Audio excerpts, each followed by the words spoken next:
Hello and welcome to the Paws Perspective podcast. I'm Molly. And I'm Pat, and we're from Flying Paws Dog Training. We're so excited you're here.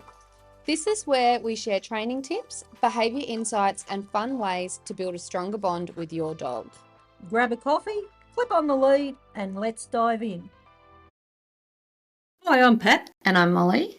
And today we've got a bonus episode. Yep, and our very first guest. It's pretty exciting. It was exciting. It wasn't fun to record. It was. So who's our first guest? It is Mel from the Sniffing Zone. And who is Mel? So Mel's a lady from the coast, and she's got the Sniffing Zone, which she does scent work. And we take our dogs to Mel. Yeah, Fox and Zen love it. Yeah, they do. They love it. So Mel's on today to have a bit of a chat about what she does, how she got started. Yep. All things sniffing. Yep. You will notice in the episode early on too, there is a little bit where the sound goes funny, and that's because we've had to mute out Mel's 6-month-old Kelpie, who decided to try and get his sister to play with him while we were recording. Made a guest appearance. It's only that little bit from Snoop. Yep. Fun episode. Hope you enjoy listening to it. Good morning, Mel.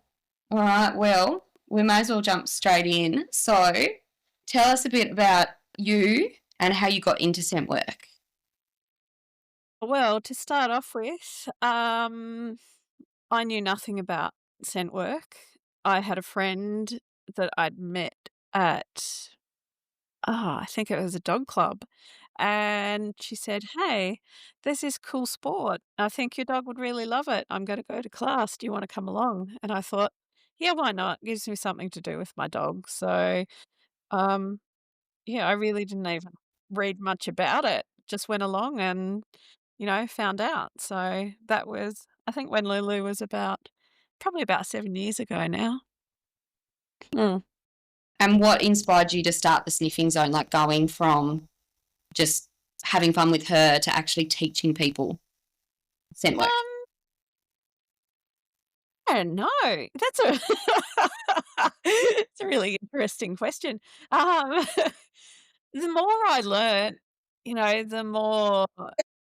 the more you learn, you learn that there is to learn, and when you continue to learn, and it's just nice to share that knowledge, I think, and to help other teams. Yeah, it is like when you start getting into scent work, it's so much more complicated than just like sniffing, isn't it? Yeah, it is. But at the same time, I like to think can be a sorry, that's Snoop trying to get Lulu here. I kind of think it's simple. Everything can be solved pretty simply. Come here, bud. Sorry. Morning, Snoop.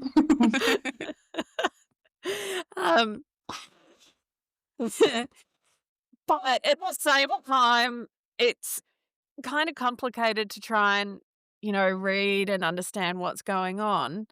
But there seems to be, this simple and basic fix a lot of the Yep. time. When things, things aren't quite going your way. When you hit a hurdle.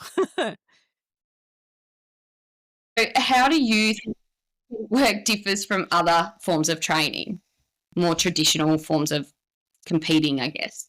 Yeah, so in other forms of sport, they are largely handler driven. We're telling our dogs what to do. So with obedience and agility and rally and tricks to a Yep. degree. Well, actually tricks, yes, Yeah. as well. Whereas scent work is dog driven. Yeah. We can't see what they're smelling. Um, they're the ones that need to tell us what they're doing, and we empower the dogs to drive that search, and we are merely there to help. When we train, we can place puzzles out to help with their learning, but that's all we do. We can't tell them how to solve it. No, and they all solve it differently, don't they? And you've got to trust your dog, haven't you? Absolutely. Yes. Big one. Yeah. Yeah. Yeah. Learning to read them and to trust Yep. that they're right. That's a Yeah. different Yeah, for us that's as a huge handlers. part of scent work is, Mm. reading what you're seeing in your dog and their behaviour, Yeah. especially when you don't know where those hides are. Yeah. That's hard. And it's good for dogs that like their own space. Absolutely. Yep. My classes are all run one-on-one, um, and we have allowances for even in the car park, in the parking situation where dogs can, not even cross paths with other dogs to Yeah. come in Yep. and out of venues. So, and then when they come in for their turn, it's all one-on-one. So, yeah, they get that nice, safe, secure environment. Yeah. And you also film it sometimes so people can watch their Yeah, watch their videos back, sort Mm. of see how they're working as a team, how they're progressing. Um, yeah, it's a very good tool for, watching those fine details too, things that you normally pick up when you're actually working with your dog. If you You sit miss so down and much, watch the don't you, when you work. video, yeah, Yeah. you can see a lot more in that picture. Yeah. So what are some common mistakes you see people making when they're doing any form of scent work? Not necessarily Oh, competing, but when they're doing scent work. yeah, I mean, if you're out there doing scent work, I say there's no mistake because you're out there doing the best sport. But uh, a couple of common things is trying to just help the dog too much, like pointing to where hides are. Um, Saying, "Here it is, come and find it." Um, your dog's not learning anything from that. You think you're helping your dog in showing them where it is and how to solve it, but, there's no learning in that picture really for your dog, and at the end of the day, they can just be offering up a behavior to say, "Oh, look, I found it. Can I have my reward?" Even Yeah. though they're not understanding how or why. So it's if if things aren't solvable, we just strip it back a little bit, for the dogs and, they all learn at their own different pace. So, I think you would see in class that I do vary things for different dogs and, you know, sometimes we lower criteria to have learning in one area, um so that we can build that up. Um, so yeah, trying not to help your dog in an obvious way. But also I think the more we do and the more we think our dog is awesome is, you see dogs lose their enthusiasm for it if we train too hard. And everything is just hard, and challenging. So, with Lulu, I keep things really simple, really fun, highly rewarding and reinforcing. Um, yeah, I think I said to you the other night, about the, uh, high reinforcement, the confidence, the motivation. It's a chain. So it's, working on a hard concept, but a majority of the time keeping things fun and Yeah. and simple. Yeah. And where's Lulu? Like, what titles does she have? Just so people know. Like, she's definitely not a Oh, beginner. Lulu has her scent work master's title, Yeah. um, and she's got all her element titles. So her containers, interiors, exteriors, and vehicle titles. And we compete in ultimate, but there aren't many ultimates in Tasmania. And we're heading away this evening, um, and just heading to the mainland and picking up a few ultimates to play in, so it's nice. I feel like the pressure's off. There's 0 expectation that I will pass. So, in ultimate, uh, there's an unknown number of hides out, so it's between 3 and 10 hides, um, and the area is between 200 and 500 square meters. And I think you get between 7 and 15 minutes to search. Oh, it might be 5 minutes to 15 minutes. I can't quite remember. So, and they combine 3 elements, an interior and exterior, with either a container or vehicle thrown in for fun. So it's big. It's big and it's fun, but, like I said, I feel that I have 0 expectations of passing. What's So that we be?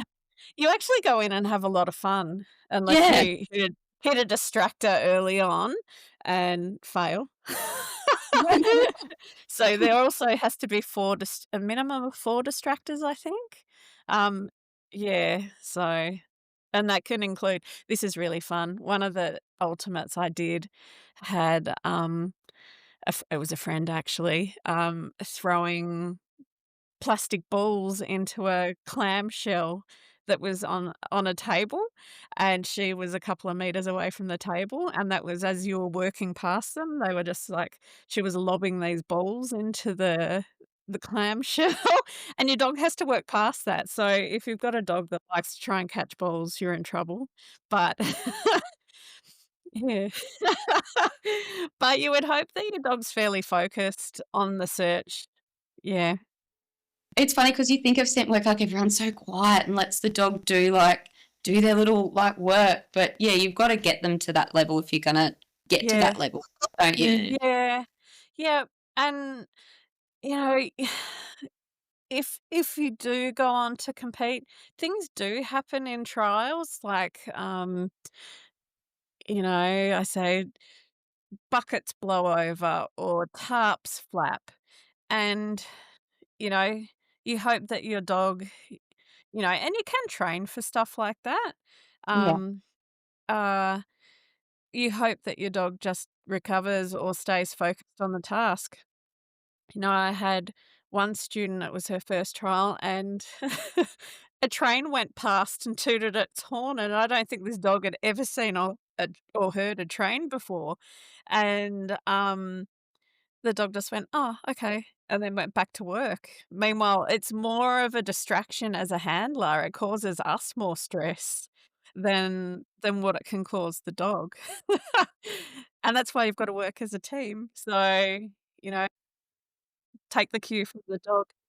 That's a Yeah. good example too of how it actually scent work settles a dog when they're working, isn't it? They do Yeah. sort of everything else out. Yeah, yeah. And so, in my classes, I actually start with food. Um, Yeah. I say I have dogs come in that can't enter unknown spaces, so um, we just play with food to get over. It's good for dogs that are environmentally sensitive. So, um, it's rewarding. It's distracting. A dog, you know, generally won't leave food, but if they are too stressed, they might not take that food or if they don't like it. Um, but, um, we start off with just getting the dog comfortable if that's what the dog needs, so they're in a position to then learn, how to hunt again. So, it's our dog's, nearly fundamental instinct is to hunt to survive, and it's just tapping into that. So, um, How quickly do you yeah. fade the food, or does it depend? Obviously, it depends on the individual dog, but I suppose you'd want to fade it as in a way as quickly as possible, wouldn't you? Yes and no. See, um, I think it depends on the dog, but Yeah. there are people out there that do food games. Some Yeah. people only wanna do food games. They just wanna come and learn how to do a fun, enriching exercise that, and a game that they can use at home or they can use while they're away on holiday, they can use on rainy days. That's all they might want to learn. Um, you know, some dogs, I go, scent work is great and it's great for, sensitive and, um, those dogs that challenge us a little. But, it's also it might not be for every dog either. So, doing doing food could be enough, and, when dogs are over threshold, it's hard to get that learning in, um, if they're focused on something else. So, um, we do try and keep that environment nice and calm, and so they can have that learning, but, um, yeah, so, yeah, food, you can do any of the same puzzles, with food that you would find working on odor. Um, yeah, so it's a good concept, and if dogs are I still will suggest, pairing as well for dogs that may it's a good motivator, Yeah. So you pairings where know? you put with the odor. A little piece of food with the odor, Yep. and it's just that instant reward too. So by pairing, we we cut out, um, handler mechanics as well. Yep. So for dogs where handlers have no formal training, um, it is that perfectly timed reward. Yes, the dogs may be hunting for the food, but you see that moment where the dog actually hits the odor first, then takes their reward. So, um, there are different methods to learning, um, and I do a little bit of a combination, but I do generally start on food just to, build those concepts and get that hunt drive going. Um, and with Snoop, my 6 months old puppy, we've been doing food games. He's a little machine. Yeah, I'm sorry hates that. He acts like he's never fed. But I'm kinda teaching him a little bit differently to how I learnt with Lulu. So, um, yeah, it's that's just for my learning as well. So, Yeah, yeah. you're constantly evolving, aren't you? How you Yeah. do things. Yep. Yeah, there's more than one way to learn. So, it's just me trying to figure out what I think is the best way for him. Um, he's a very different dog to Lulu, so, um, I think potentially if I did keep him on food too long, I might have a problem. Have a go, yeah, the Uh thoughts as Yeah, and Yeah. also, I had thought, I didn't want to, put him on odor yet, but, um, he might wander around with me when I'm putting out hides for Lulu, and once or twice, and the other weekend, he found someone else's hide, and he has kinda shown me that he's inquisitive enough and understanding enough of that novel scent in the environment so that, potentially the time is right. And I wanna create value for him so that he's not just keeping on accidentally finding hides, which is Yeah. poor on my behalf. But, and him learning that it doesn't mean anything because Yeah. I might be caught without a treat. So, um, to create that value there for him, now, but, that's been driven by him. If this was Lulu as a puppy, I would still be playing food games.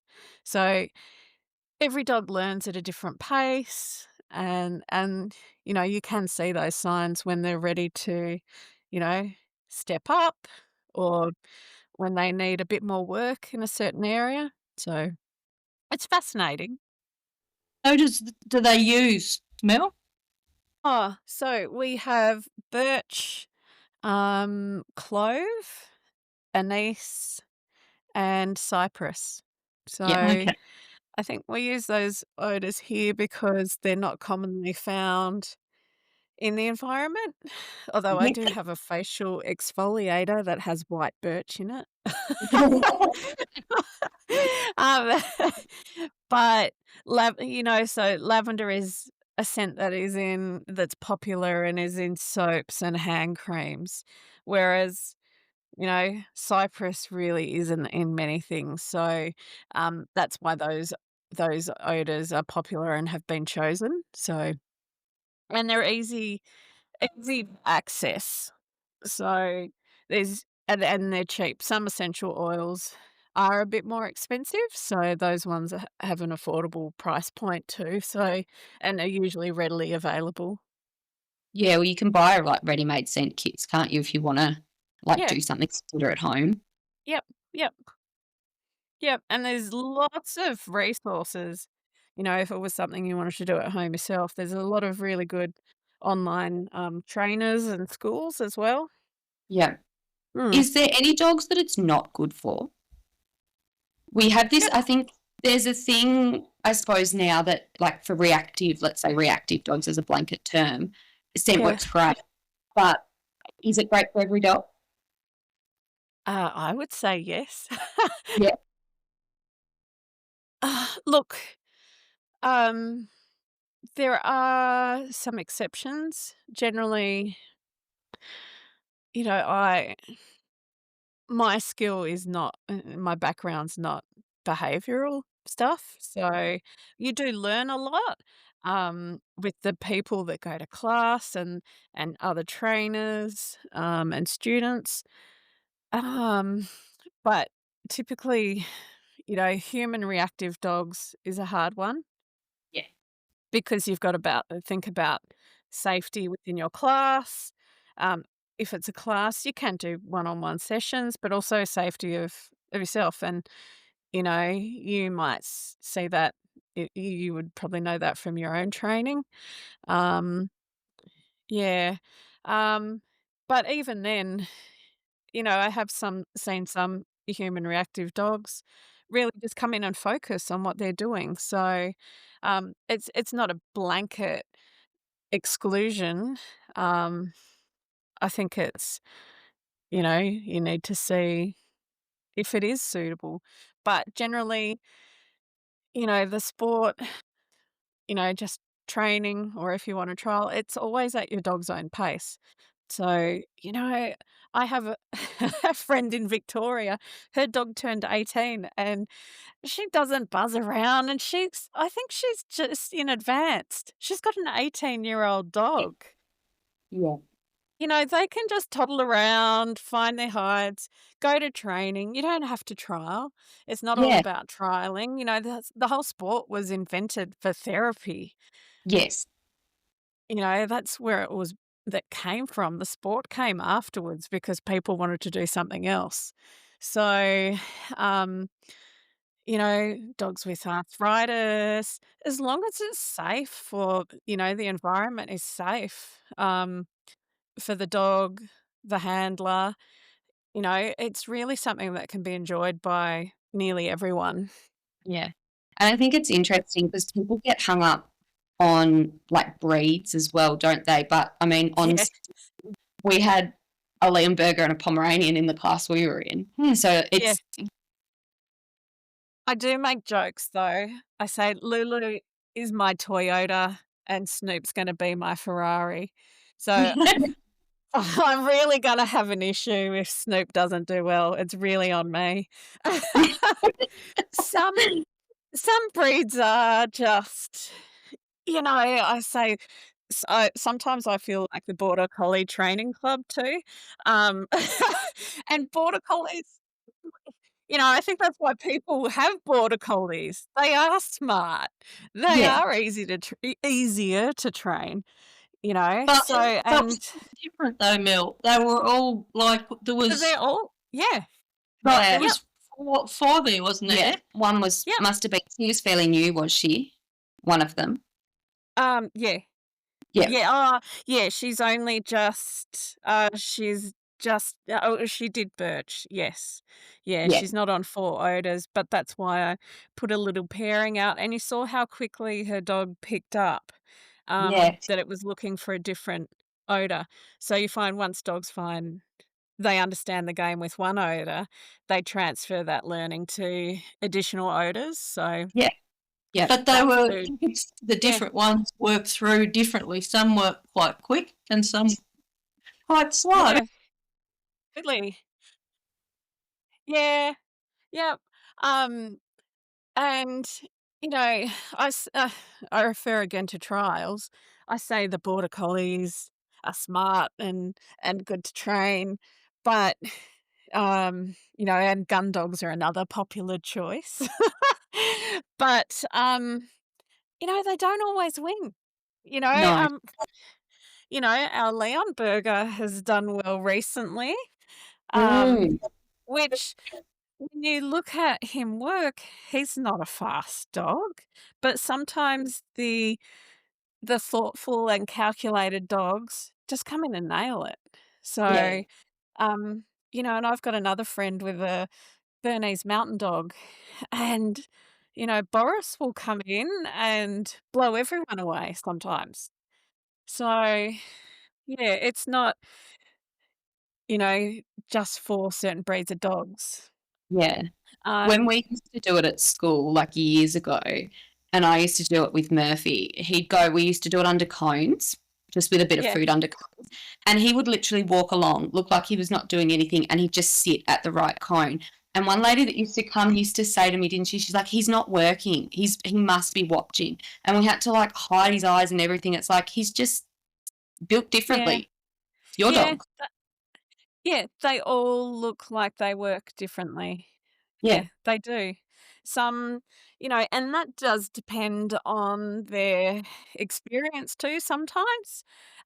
Some dogs can just breeze in and go, "Oh, it's right there." Lulu does that to me, and sometimes it makes it hard to believe. Yeah. Is she right or is she not? Or is she not? She didn't look like she worked. Yeah. Um, Um, the yeah, lady with the lamp was saying on Sunday that the trial she did, the odor was in the first box in the containers, and she was like, I just had to trust the dogs yeah, that they knew it yep. was there, but you second guess yourself because you're like, oh, is Oh, that right? especially at a trial, like, you're testing it, and if you don't get it right, that's it. You're Yeah. done, you fail. Oh, sorry, you don't pass. It used to be the word fail, but but now yeah. And that's it. Like, that's a nice donation to the club hosting the trial. You get to try again later. So, it's a big thing to trust your dog in that situation and trust that your training has paid off and that your dog, is absolutely correct. So, um, but I think when we don't trust them, we create doubt in them. Um, Yeah. because we're saying, no, that's not correct. Keep working.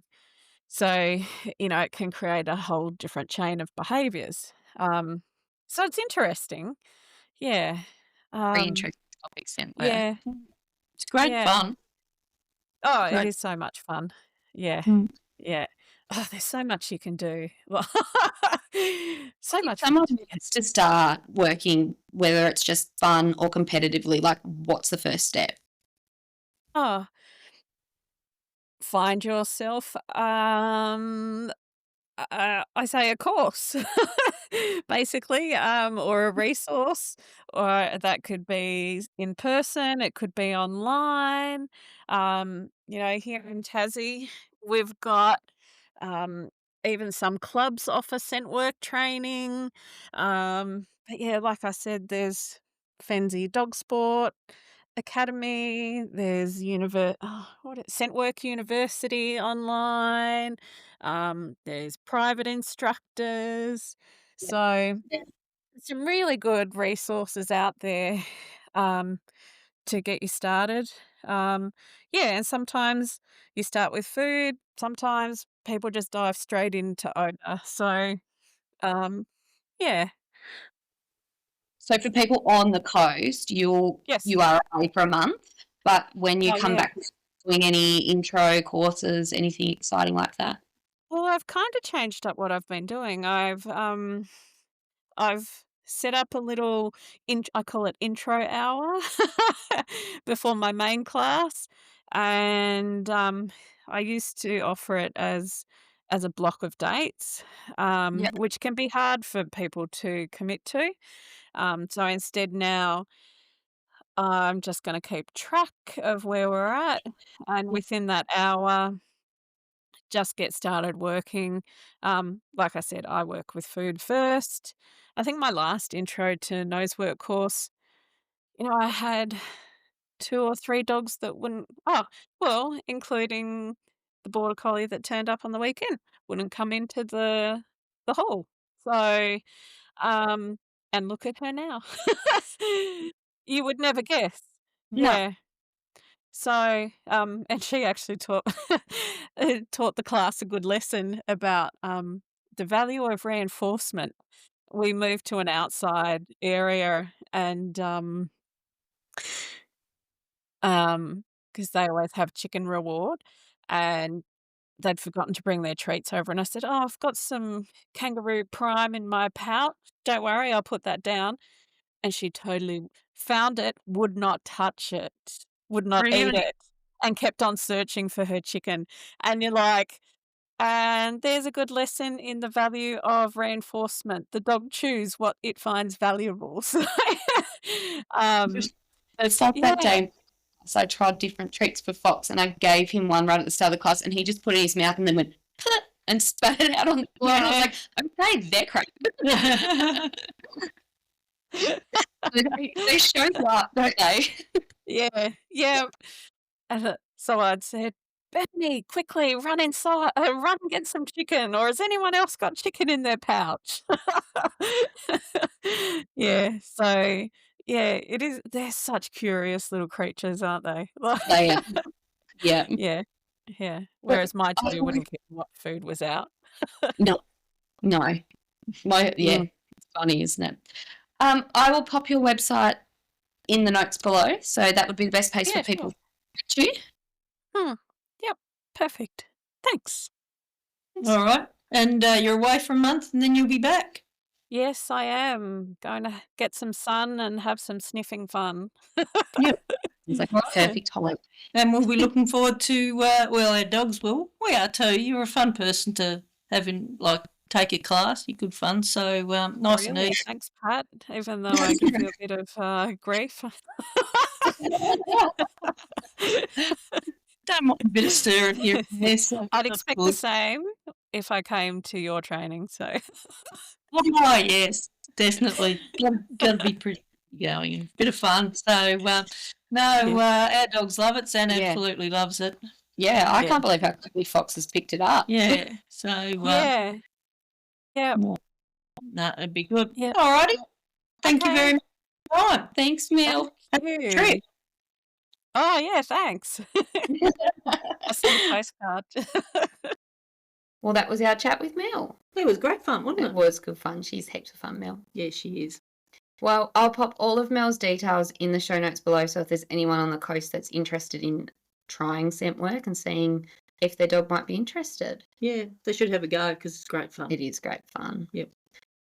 We'll be back next week with our regular episodes, but don't forget to follow along so you know when they're out and to leave us a 5-star review because it helps us be found. Yep, that'd be great. Thanks. Bye.